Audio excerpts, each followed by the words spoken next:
Hello, I'm Esthela, and I wanted to share a little bit about my story and my journey to my diagnosis with scleroderma. I'm originally from Mexico and I have been in the United States since I was 10 years old.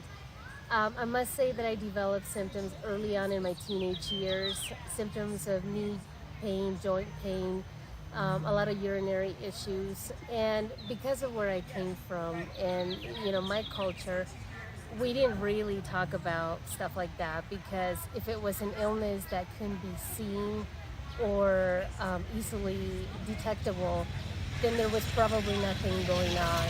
So I went through my teenage years, my 20s, my 30s, with all kinds of issues. It was terrible, and it was such a lonely fight because I only knew what I felt since I looked healthy from the outside. I was active, I was a working professional. I still work, but my fight was pretty much a fight of one. And throughout my 20s and 30s, I just continued to check in with doctors here and there, like, hey, I'm having these pains. Do you think it's normal? I can't eat anything without, having a lot of heartburn and things like that. And every time it was just ways to help the symptoms, but not really give me a reason why I was having all kinds of issues. And I didn't realize how depressed I was, but I was at a high functioning level. I put myself through college. I take care of my older parents, take care of my family.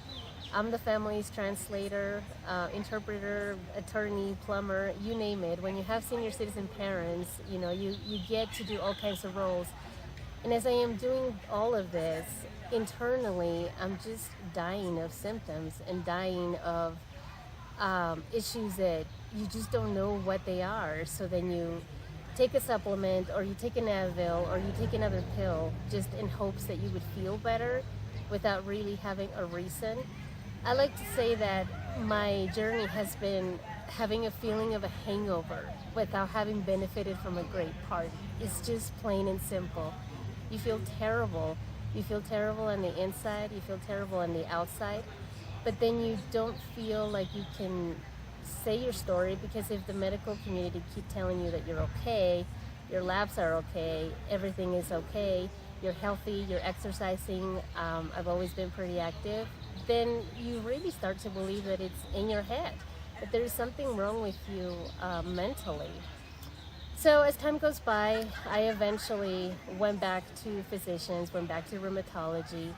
Antibodies were found, and one thing led to another. Now we have a little bit of exploration going on with a pulmonologist and things like that. So I actually was diagnosed about 27 years later.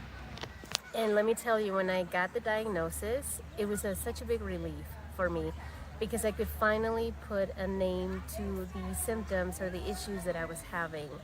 Now that I have a name, I can do some research, I can educate myself, and I invite you to do the same. Never give up. Never give up if you know what you feel and your body's giving you symptoms and giving you signs.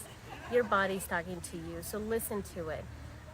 That is my advice. Never give up because eventually you will find out what is going on. So now that I have become involved with the Scleroderma Foundation. I like to be active, like to get started in their activities. Of course, I started when this whole pandemic hit, so hopefully once we get out of this, then I can be a lot more active and move forward. That's all you can do. You have to move forward. The Scleroderma Foundation has been nothing but wonderful to me. They have opened their arms, provided me with information, support, education. I cannot thank them enough, and I think that my journey is just beginning now that I know what journey I'm on. But I invite you to get involved.